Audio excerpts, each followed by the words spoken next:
Bismillahirrahmanirrahim. وَلْتَكُنْ مِنْكُمْ أُمَّةٌ يَدْعُونَ إِلَى الْخَيْرِ وَيَأْمُرُونَ بِالْمَعْرُوفِ وَيَنْهَوْنَ عَنِ الْمُنْكَرِ. Alhamdulillah wassalatu wassalamu ala rasulillah mabad. Allah berfirman, wajahidu bi amwalikum wa anfusikum. Berjuanglah kalian, berjihadlah kalian melalui hartamu dan dirimu. Hampir semua ayat-ayat berjuangan dan pengorbanan itu dimulai dengan bi amwalikum, harta kalian, harta kalian. Saya mengajak secara praktis dan kami sudah buktikan. Rp1.000 itu bisa luar biasa dahsyat. Bisa beli mobil, bisa buat kuburan, ya, bisa membangun masjid. Uang 1.000. Mari kita satukan uang 1.000 kita. Nanti kami jemput di rekening ini, insya Allah bisa kita buat. Di rekening ini, insya Allah kita buat sebuah kekuatan umat dengan Rp1.000. Rp1.000 dahsyat. Assalamualaikum warahmatullahi wabarakatuh. Innal hamdalillah nahmaduhu wa nasta'inuhu wa nastaghfiruh wa na'udzu billahi min syururi anfusina wa min sayyiati a'malina may yahdihillahu fala mudilla lahu wa may yudlil fala hadiya lahu wa asyhadu an la ilaha illallah wahdahu la syarika lahu wa nashhadu anna muhammadan abduhu wa rasuluh sallallahu alaihi wa alihi wa sahbihi wa man jahada fi sabilihi hatta yaumil qiyamah. Wa ba' qala ta'ala muzakkiran fi ayatihi a'udzu billahi minasy syaithanir rajim ya ayyuhalladzina amanu ittaqullaha haqqa tuqatih wa la tamutunna illa wa antum muslimun. Wa qala ya ayyuhalladzina amanu ittaqullaha wa qulu qawlan sadida yuslih lakum a'malakum wa yaghfir lakum dhunubakum wa may yuti'illaha wa rasulahu faqad fazal muttaqun. Wa qala bismillahirrahmanirrahim subhanalladzi asra bi abdihi lailan minal masjidil haram ilal masjidil aqsa alladzi barakna haulahu linuriyahu min ayatina innahu huwas samiul basir. Amma ba'd, fa inna asdaqal hadis kitabullah wa khairul huda Muhammadin sallallahu alaihi wasallam wa syarrul umur muhdatsatuha wa kullu muhdatsatin bid'ah wa kullu bid'atin dalalah wa kullu dalalatin finnar. Alhamdulillah, semoga kalimat yang jujur keluar dari hati kita di hari yang mulia ini, hari Jumat, di bulan yang penuh keagungan, di bulan Rajab, khususnya di pekan ini, oleh jumhur di kalangan ulama melihat bahwa 27 Rajab adalah peristiwa agung, peristiwa besar yang belum pernah terjadi sebelumnya dan tidak akan pernah terjadi sesudahnya. Itu perjalanan manusia yang mulia Rasulullah SAW dibawa rekreasi minal masjidil haram ilal masjidil aqsa. Meskipun demikian jamaah sekalian, kita tahu bahwa apa yang dikutip oleh Imam Ibn Katsir dan Syekhul Islam Ibn Taimiyah dan beberapa ulama-ulama lainnya itu memberikan pendapat bahwa Isra dan Mi'raj Rasulullah SAW itu banyak versi pendapat. Ada mengatakan di bulan Rabiul Awal sebelum Nabi hijrah. Ada yang berpendapat itu di bulan Ramadan. Dan versi lainnya tidak ada satupun dalil yang kuat yang menegaskan bahwa peristiwa Isra Mi'raj itu 27 Rajab. Tapi yang disepakati dan ijma, pertama, terjadi Isra Mi'raj Rasulullah SAW zahir dan batin, bukan mimpi, tapi nyata di alam kesadarannya. Kedua, peristiwa ini disepakati dari Masjidil Haram ke Masjidil Aqsa sampai ke langit ketujuh, sampai Sidratul Muntaha. Dan peristiwa ini sebelum Nabi hijrah, sebelum Nabi prosesi hijrah dari Mekah ke Madinah. Adapun hal-hal yang seperti bulannya dan tanggalnya tidak ada dalil yang kuat. Oleh para ulama menjelaskan pada kita bahwa tidak disebutkannya tanggal tersebut supaya manusia tidak fokus pada tanggalnya sebagai perayaan, tapi dia fokus pada oleh-oleh yang dibawa Nabi sallallahu alaihi wasallam ketika sesudah peristiwa Isra Mi'raj ini adalah perintah untuk salat. Sebagai bentuk keyakinan kita, semua wahyu Nabi kita itu diterima di bumi Makkah dan di bumi Madinah, kecuali ada satu bukan di bumi diterima, tapi di atasnya langit yang ketujuh, di Sidratil Muntaha. Supaya kaum muslimin fokus sesudah Isra dan Mi'rajnya, bukan pada tanggalnya, bukan pada bulannya, bukan perayaan tahunannya, tapi hikmah terbesar Allah Subhanahu wa taala mengagungkan sebuah ibadah yang dipanggil khusus Rasulullah. Wahyu-wahyu yang lain itu Jibril yang datang membawa dan Nabi menerima wahyu tersebut. Sementara salat tidak. Wahyu langsung diantar untuk berjumpa dengan Allah Subhanahu wa taala di tempat yang paling agung, diantar oleh malaikat yang paling mulia, oleh Nabi yang paling mulia, untuk umat yang paling mulia di akhir zaman, yaitu kita semua. Maka dari pesan ini, saudara kaum muslimin, salat itu penting dan betul-betul penting. Jangan pernah meremehkan waktunya, bacaannya, gerakannya, termasuk pesan-pesan maknanya.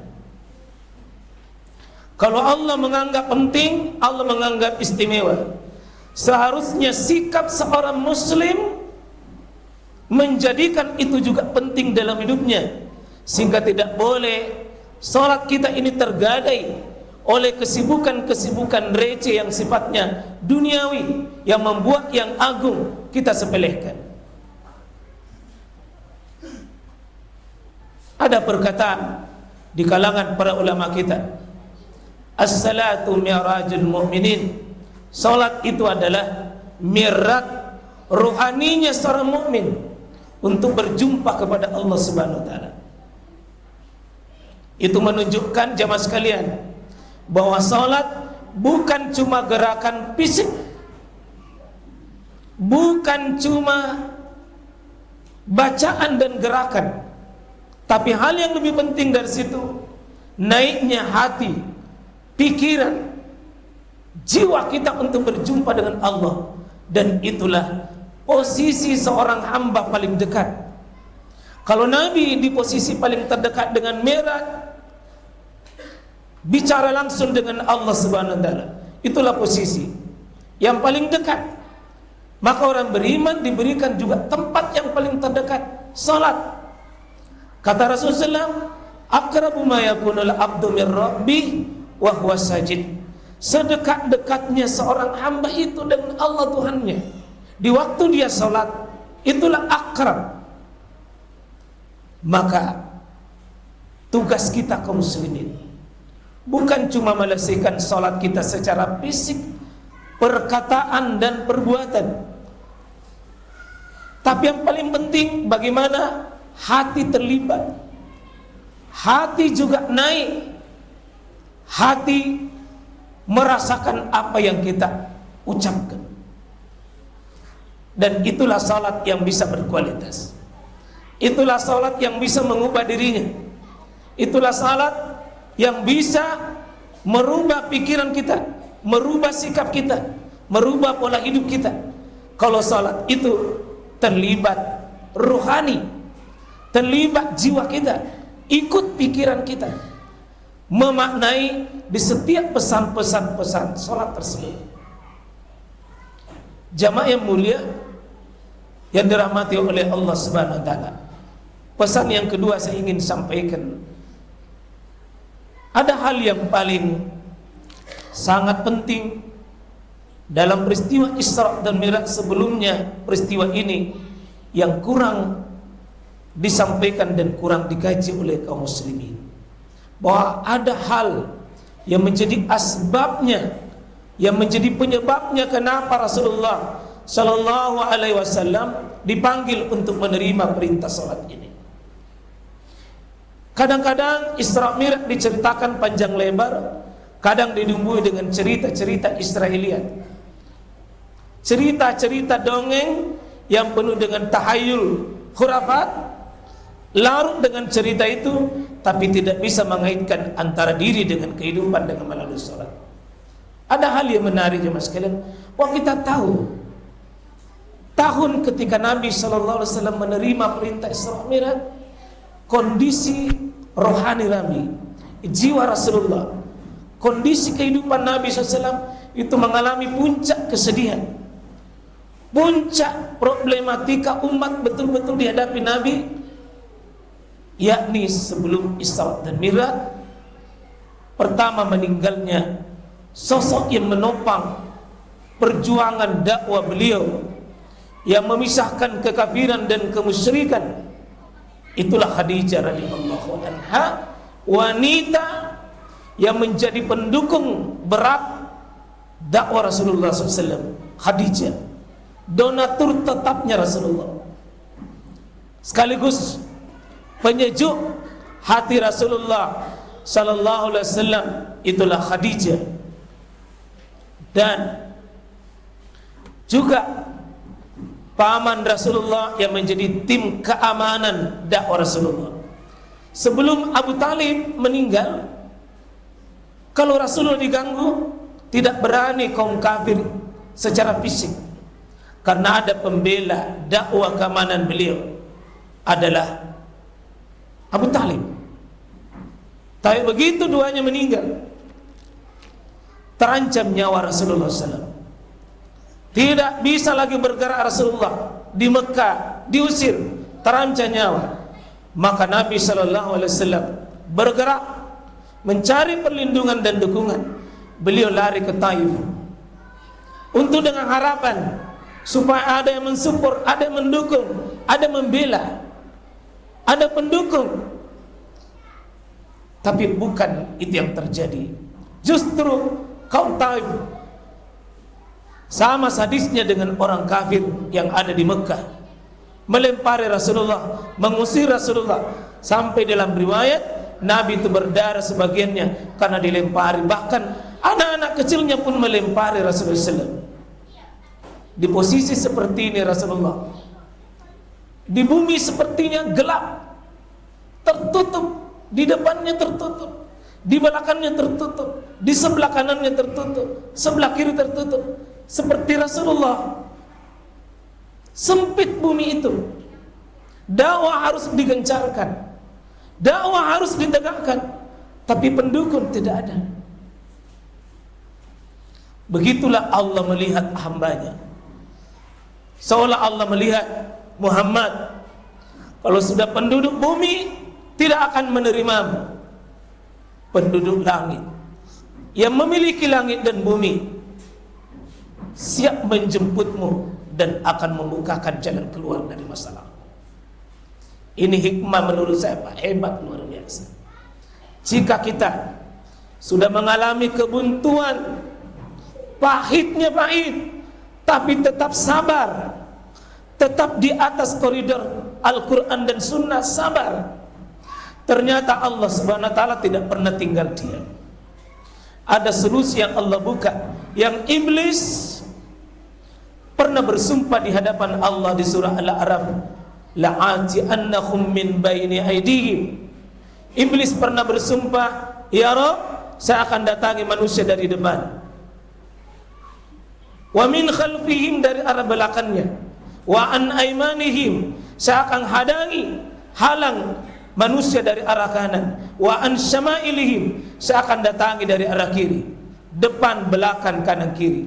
Tapi ada satu yang iblis tidak sanggup menghadapinya dan tidak sanggup mendatanginya, dari arah atas. Dan arah atas inilah pintu rahmat, arah atas inilah pintu kesejukan, arah atas inilah pintu kebaikan seorang hamba. Ada tempat mengeluh, ada tempat mengadu, ada tempat curhat, ada tempat melapor, ada tempat konsultasi, dan itulah ruang VIP istimewa, itulah salat. Jamaah yang mulia rahmati oleh Allah SWT. Pesan ini Pak menggambarkan pada kita, wahai saudara-saudaraku kaum muslimin, jangan pernah Bapak kehilangan arah, semua arah. Kalau depan tak tertutup, belakang tak tertutup, kanan tertutup, kiri tertutup, menengoklah ke langit. Ada Allah yang maha melihat, maha menatap, maha mendengar, yang maha menyapa hambanya. Ucapkanlah kalimat-kalimat suci, Allahu Akbar, Allahu Akbar kabira, walhamdulillahi katsira, wa subhanallahi bukrata wasila. Atau doa-doa yang lainnya, Allahumma ba'id baini wa baina khotoyaya, atau subhanakallahumma bihamdik, tabarakasmuka wa ta'ala, atau kalimat lain. Pintu langit terbuka. Saya tahu dan kita sadar Pak, tidak ada di antara kita yang tidak punya masalah.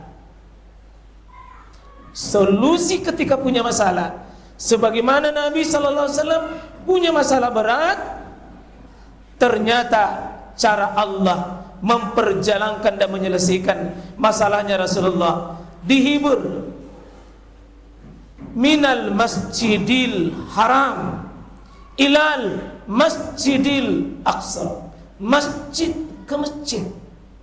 Masjid itu solusi umat, solusi hati yang kacau, solusi orang yang tidak punya pikiran. Maka alhamdulillah sekalian, bersyukurlah kita yang sudah meletakkan pondasi bangunan masjid ini. Masjid Tajdidul Iman adalah pusat peradaban, pusat dakwah, pusat ilmu, sebagaimana Rasulullah menjadikan dua masjid ini adalah pusat dakwah Rasulullah, pusat tauhid, pusat akidah, pusat kebaikan. Disitulah di masjid.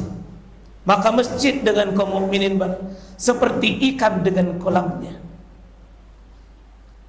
Tidak bisa ikan hidup tanpa kolam. Kalau mau umat Islam kuat, tidak ada cara lain. Masjid, masjid.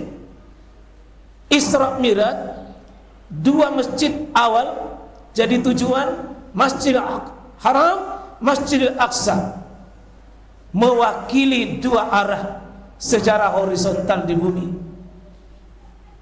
Itu artinya Pak, melanglang buana pun kita kemanapun, ujungnya hadapkan dahi kita, kasih sejajar dengan kaki, tunduki kepada Allah dengan subhana rabbil a'la atau subhanakallahumma rabbana wa bihamdika allahumma gfirli. Masjid tempat yang paling terbaik. Itulah sebabnya Pak, kami sadar ayat ini juga motivasi besar. Kenapa bangun masjid di tempat yang tidak ada bangunan, yang kita akan persiapkan bangunan ini di sebelah. Tapi kenapa masjidnya? Kita belajar hijrah Nabi yang prosesi sesudah Isra Mi'raj. Itu pindah beliau sesudah Isra Mi'raj, Nabi melakukan hijrah. Apa yang pertama beliau bangun? Masjid, yakni Masjid Quba. Dan disitulah memulai dakwah.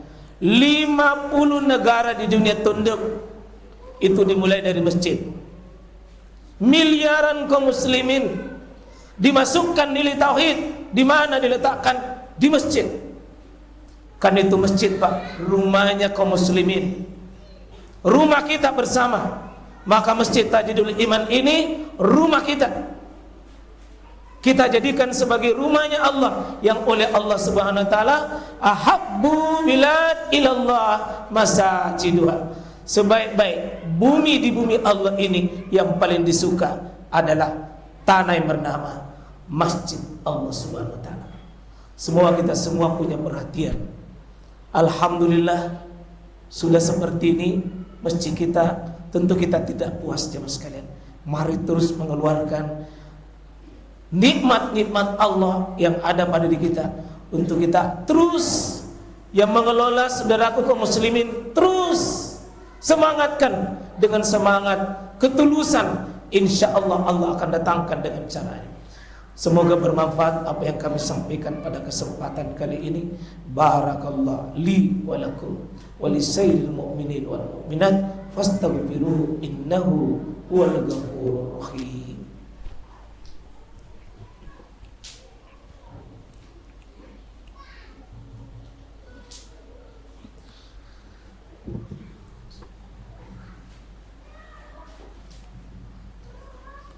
Alhamdulillah walladzi asra bi 'abdihi lailan minal masjidil haram ilal masjidil aqsa, wa huwa alladzi ja'ala as-salah imadatin wa wasilatan qawiyatan lil mu'minin wa baina rabbih, wa nashhadu an la ilaha illallah syahadatan tunji qailaha minan nar, wa nusallimu ala rasulina khairil anam sallallahu alaihi wa alihi wasabbihi wa sallama tasliman katsira. Di khutbah kedua ini sebagai kesimpulan jemaah sekalian, mari kita menjadikan salat kita baik itu urusan maha dahsyat. Jangan remehkan. Jangan sampai kita kena yang dikatakan oleh Allah, fa khalafa min ba'dihim khalfun ada'us salat. Waspadalah, sangat kalian waspada. Akan muncul penghuni bumi ini, generasinya kena dua penyakit. Satu diantaranya adalah ada'us salat, suka menyanyiakan salatnya. Itu penyakit generasi akhir zaman, suka menyanyiakan salatnya. Wattabu syahwat, suka mengikuti nafsu syahwatnya. Yang kedua, mari kita salat bukan cuma sekedar ucapan dan perkataan perbuatan kita, tapi berusaha melibatkan ruhani hati kita, supaya kita tidak terpenjara di bumi ini, tapi naik ke langitnya Allah untuk konsultasi urusan kita dengan prinsip wasta'inu bis sabri wassalam.